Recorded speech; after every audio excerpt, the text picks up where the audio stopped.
हम नाविक हैं, एक एकमात्र ज़रिया होता है, नाव के ज़रिए इस पार से उस पार करने का जो मेहनताना मिल पाता है, उसी से मेरा पूरा जीविकोपार्जन होता है, चाहे खुद का हो या पूरे परिवार का हो। लेकिन प्रशासन द्वारा ऐसा किया गया, जो राशि की अदायगी करने के बाद भी मुझे नाव घाट की बंदोबस्ती मुझे नहीं मिली। क्या मामला है? हम खुद बात करते हैं। हमारे साथ यहाँ पर जो लोग रकम की अदायगी कर किए हैं वो मौजूद हैं। समाजसेवी जिस मुद्दा को गंभीरता से लिए हैं, समाजसेवी सब बिशनापुर विधानसभा क्षेत्र के प्रत्याशी विकास दुबे जी मौजूद हैं। हम बात करेंगे।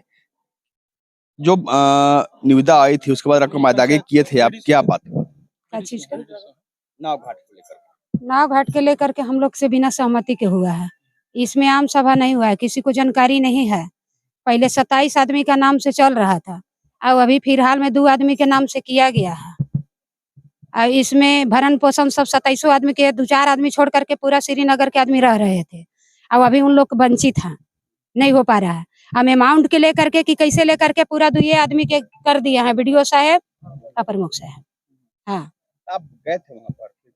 नहीं हम नहीं गए। हम फिर बात किए उनसे कि सर ऐसा बात है ना कि 27 को नाम से चल रहा था, 27 के नाम से ही होना चाहिए। तो वो बोले कि अब क्या होगा नहीं होगा हम अभी बता नहीं पाएंगे। हम कही तो 2 गो के कैसे कर दिए। हमरे पास उमर चौधरी फोन किए थे कि पहले 27 गो के नाम से चल रहा था, अब अभी 2 गो के नाम से क्यों हुआ। तो इसमें बिना आम सभा के हुआ, हमको जानकारी नहीं है। जानकारी हुआ तो हम प्रमुख साहब से पूछे, वो कॉल रिकॉर्डिंग निकाल के पूछा जाए कि हम फोन किए हैं या नहीं किए हैं। उस पर भी मेरा सुनवाई नहीं हुआ। बीडीओ साहब भी उसमें मिल गए हैं, 2-4 अधिकारी जो हैं उसमें से मिल करके नाव घाट के 2 गो के नाम से कर दिए हैं। इसमें कोई सुनवाई अभी तक नहीं की है। अगर इसमें उचित कार्रवाई नहीं होता है तो हम यहाँ का सरपंच हैं, हम सभी जनता के लेकर के हम अपना रोड जाम करेंगे, ब्लॉक के घेराव करेंगे उचित कार्रवाई के लिए, जो कि हम लोग का न्याय मिलना चाहिए। नहीं न्याय मिलेगा तो हम लोग आंदोलन करेंगे। सही बात है, बिल्कुल जायज बात है। अगर न्याय नहीं मिलता तो आपका लोकतांत्रिक अधिकार है, आप रोड जाम कर सकते हैं, धरना दे सकते हैं, अनशन कर सकते हैं। अगर ये नाव की घाट बंदोबस्ती आपके नाम से होती तो कितना लाभ मिलता, और नहीं हुआ तो कितना नुकसान? श्रीनगर के जितना जानता है चौधरी परिवार हमारा गरीब इसी से बिलोंग करते हैं, सभी को फायदा होता है। सर 2 रोटी के लिए मर रहा था, वो 2 रोटी के लिए तड़प रहा है। आज हमारा पिछले 6-7 दिन के बाद एगो नाव घाट के ही चलते वो पैसा की वजह से जहर खा के मर गए वो नाविक। क्या फिर से बताइए क्या हुआ? जैसे पैसे के लिए विलम्ब कर रहे थे, वो पैसा उनके पास नहीं पूर पाया, वो सहयोग करने के लिए वो जहर खा के मर गए यहाँ के चौधरी, जो हमारे घाट परिवार से जुड़ रहे थे। यही है सर। और इसमें सारा आदमी जितना हमारा परिवार है, चौधरी परिवार बोल रहे हैं, हम लोग कहीं जाने लायक नहीं है। हमारा नाविक से ही फायदा मिलता था, अगर नहीं मिलेगा तो हम लोग सब आत्मदाह करने के लिए तैयार है सर। क्यों? क्योंकि वो इसी से हमारा रोजी रोटी चल रहा था सर अभी फिलहाल। जी, वर्तमान में पहले हम लोग घाट चला रहे थे सर, हम लोग से कोई जान परिचय नहीं किया गया। ब्लॉक में हम लोग गए, वीडियो के पास हम लोग एप्लीकेशन लिए, 27 परिवार हम लोग यहाँ से गए, कोई सुनवाई नहीं किया। बोले कि आप लोग जाइए, जिसका देना था उसको हम दे दिए, वीडियो साहब बोले सर। इसके बाद डीडी साहब के पास गए, 8 तारीख को टेंडर हमारा हुआ। उस दिन बोले कि राज्यपाल आ रहे हैं, आज कैंसिल किया जा सकता है। हमारे इस क्षेत्र के जिला पार्षद भी साथ में थे, बोले कि सोमवार को आप लोग 4 दिन के बाद हम टेंडर को निकाल देंगे डेट को। आज तक वो डेट निकालिए रहे हैं, सभी को मिली भगत से डेट नहीं निकल पा रहा सर। हम लोग गरीब परिवार बराबर जा रहे हैं। एक बार हम लोग पैसा लेकर के जा रहे थे, टेंडर कैंसिल हुआ, वहाँ के लोग आदमी को लगा दिया। हमारे पास खुद फोन करके बोला कि तुम किधर हो, चलो आगे बढ़ो तो तुमको बता देते हैं। फिर टांडवा मोड़ से हम लोग सर गाड़ी अपना घुमा के गए सर, पैसा हम लोग के पास था उस समय। बोली बोलने जा रहे थे तो सर जो भी पैसा था गरीब के पास वो लेके जा रहा था। एक बार 11 लाख का बोली हुआ सर, बोली होने के बाद भी हम लोग को टेंडर नहीं मिला सर।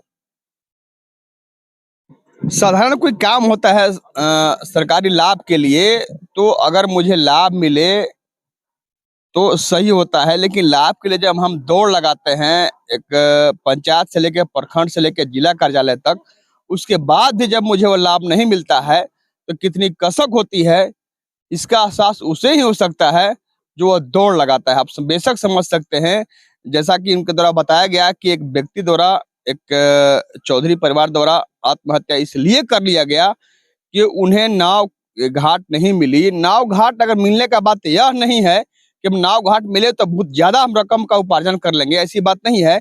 उस नाव घाट के जरिए ही उनका खुद का और पूरे परिवार का जीविकोपार्जन हो पाता है। आप बेशक समझ सकते हैं, हम आप कोई भी काम करते हैं, छोटा काम करें या बड़ा काम करें, इसलिए करते हैं कि खुद का या मेरे परिवार का जीविकोपार्जन सही तरीके से हो सके। अभी चौधरी परिवार का जीविकोपार्जन इस नाव के जरिए है। आप समझ सकते हैं कि इस तरह से अगर गोरख धंधा किया जाएगा तब कैसे इनका जीविकोपार्जन हो पाएगा, यह समझने वाली बात है। हमारे साथ समाज सेवी विकास दुबे जी मौजूद हैं, जो इस मामले को गंभीरता से लिए हैं। आप समझ रहे हैं कि इनका एकमात्र जीविकोपार्जन का जरिया एक नाव ही है।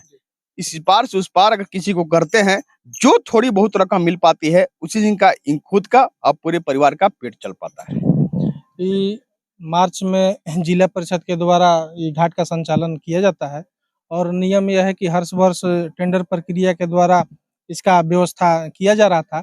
इस वर्ष जब टेंडर अवधि समाप्त हो गया, उसके बाद टेंडर प्रक्रिया में भ्रष्टाचार हुआ, लेन-देन का खेल हुआ और बीडीओ, सीओ, डीडीसी और जिला परिषद का अध्यक्ष सभी लोगों के मिलीभगत से पैसा का खेल करके और अपने चहेते लोग को, जो पैसा ज़्यादा उन लोग को लाभ पहुँचाए, वैसे लोग को घाट आवंटित कर दिया गया।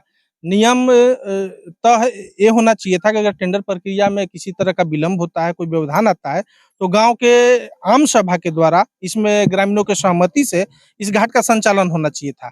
लेकिन अधिकारी एकदम बेलगाम हो गए हैं और कांडी प्रखंड में तो दलालों का बोलबाला है, कहीं कोई सुनवाई नहीं हो रहा है। हमारी जिला परिषद और पंचायत समिति अध्यक्ष गीता जी भी यहीं मौजूद है। हर योजना में पहले परसेंटेज और पैसा लिया जा रहा है और आम आदमी त्रस्त है। मृत्यु प्रमाण पत्र बनवाना हो, राशन कार्ड में नाम जुड़वाना हो, ऐसी छोटी-छोटी समस्याओं के लिए बिना पैसे दिए ब्लॉक में आप कहीं कोई बात नहीं कर सकते हैं। ग्रामीण त्रस्त हैं और अधिकारी सिर्फ ऑफिस में बैठ के मोबाइल में गेम खेलते हैं और सीओ जो गरीब परिवार से आते हैं और छोटे समाज से भी आते हैं, लेकिन अपने समाज के प्रति भी और गरीबों के प्रति भी एकदम संवेदनहीन अधिकारी है। और ये बैठ के यहाँ किसी भी जमीन जायदाद के मामले में हम तो यहाँ अभी 6-7 महीने से समय दे रहे हैं, एक भी मामला का निपटारा नहीं करता है। सिर्फ लेन देन करके ये एकदम व्यवस्था को चौपट कर दिया है और दलाल के माध्यम से पूरे प्रखंड को एकदम बेच के रख दिया है दोनों। क्या ऐसा नहीं लगता कि इस मामले में राजनीति स्पष्ट रूप से नजर आ रही है? इसमें राजनीति नहीं है, इसमें लेन देन हुआ है। राजनीति होता तो अच्छी बात थी ना, इसमें भ्रष्टाचार हुआ है। और जहाँ 27 परिवार 30 परिवार एक तरफ हैं और उनके भरण पोषण के लिए सिर्फ यही व्यवस्था था। आज मान लीजिए वर्षों से इन लोग का यही जीने का साधन था और इसमें मनमाने ढंग से पैसा का लेन देन करके और इन लोग ने इस व्यवस्था को चौपट कर दिया। आज 27 परिवार दर-दर भटक रहे हैं। मेरे पास भी आए, संबंधित अधिकारी के पास भी गए, जिला में गए, अध्यक्ष के पास गए, बीडीओ सीओ के पास गए, लेकिन सब पैसा लेके और इन लोग का कोई सुनवाई नहीं हो रहा है। गरीब आदमी एकदम परेशान है। अभी आप सुने होंगे कि चौधरी जी कह रहे थे कि एक नाविक जो पैसा और आर्थिक स्थिति से परेशान था, जहर खा के आत्मदाह कर लिया, तो आत्महत्या कर लिया। तो ये ऐसा अगर नौबत रहा, कुछ दिन और बीतेगा तो आप सुनेंगे कुछ और परिवार भी इस तरह के घटना का शिकार होगा और प्रशासन यही चाहता है। अगर जिस तरह से बेबाक रूप से आपका बोलना होता है, किसी मुद्दा को आप गंभीरता से लेते हैं, अगर इनके मामलों पर सुनवाई नहीं, कोई पहल नहीं हुआ, तो निश्चित रूप से आप कदम उठाएंगे? देखिए, एक समाजसेवी या राजनीति में सक्रियता के वजह से लोगों का अपेक्षा मेरे ऊपर है और उनका भरोसा कायम रहे। इसके लिए मैं प्रयास करूंगा कि इनके हक अधिकार मिले और इसके लिए जो भी प्रयास करना होगा, जो भी आंदोलन करना होगा, जहां तक भी बात पहुंचाना होगा, मंत्री, मुख्यमंत्री सभी लोगों से मिलूंगा, इन लोगों को न्याय दिलाऊंगा। निश्चित रूप से न्याय दिलाने की बात है। एक परिवार नहीं, एकमात्र 2 बच्चों का परिवार नहीं, कुल 27 परिवार हैं जो नाविक हैं, जिनका जरिया मात्र एक है कि नाव जो सोन नदी में चलाते हैं, उसी के जरिए खुद का या अपने परिवार का जीविकोपार्जन करते हैं। अब बेशक समझ सकते हैं, अगर इनके हाथ व नाव नहीं आ पाएगा, घाटों की बंदोबस्ती नहीं हो पाएगी, तो बेशक आप समझ सकते हैं कि कैसे अपने परिवार का जीविकोपार्जन कर पाएंगे। एक परिवार, आप समझ सकते हैं कि बाहर में आप समाचार पत्रों में पढ़ते होंगे, न्यूज़ चैनलों में देखते होंगे कि गरीबी के कारण, सुखाड़ के कारण, पैदावार नहीं होने के कारण कई किसान आत्महत्या कर लेते हैं। अपना गढ़वा और पलामू जिला वह जिला है जो अनावृष्टि इलाके में आता है, जहां पर बरसात अगर होती है तो यहाँ पर सोना उगलने वाले खेत पैदावार करते हैं, नहीं तो बंजर पड़ रहते हैं। ऐसे हालात में एक नाव ही जरिया इनका इस पूरे 27 परिवार का है, जिनके जरिए जीविकोपार्जन कर पाते हैं। अगर इनके साथ इस तरह का गोरख धंधा होगा तो वे कैसे अपने परिवार का जीविकोपार्जन कर पाएंगे, यह समझने वाली बात है।